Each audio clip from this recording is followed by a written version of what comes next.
we wait for a pandemic to appear, it will be too late to prepare. And one day, many lives could be needlessly lost because we fail to act today. Pandemic flu occurs when a new strain of influenza emerges that can be transmitted easily from person to person, and for which there's little or no natural immunity. Unlike seasonal flu, most people have not built up resistance to it. And unlike seasonal flu, it can kill those who are young and healthy as well as those who are frail and sick. At this moment, there is no pandemic influenza in the United States or the world. But if history is our guide, there is reason to be concerned. First, we must detect outbreaks that occur anywhere in the world. Second, we must protect the American people by stockpiling vaccines and antiviral drugs, and improve our ability to rapidly produce new vaccines against a pandemic strain. And third, we must be ready to respond at the federal, state, and local levels in the event that a pandemic reaches our shores.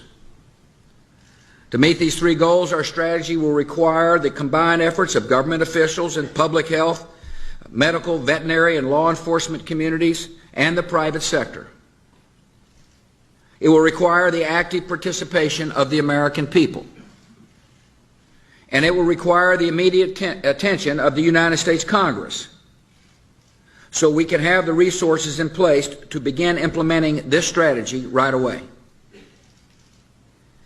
The first part of our strategy is to detect outbreaks before they spread across the world.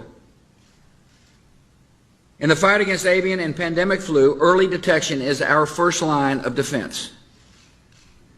A pandemic is a lot like a forest fire. If caught early, it might be extinguished with limited damage. If allowed to smolder, undetected, it can grow to an inferno that spreads quickly beyond our ability to control it. A pandemic is unlike other natural disasters. Outbreaks can happen simultaneously in hundreds or even thousands of locations at the same time. And unlike storms or floods, which strike in an instant and then recede, a pandemic can continue spreading destruction in repeated waves that can last for a year or more. To respond to a pandemic, we must have emergency plans in place in all 50 states and every local community.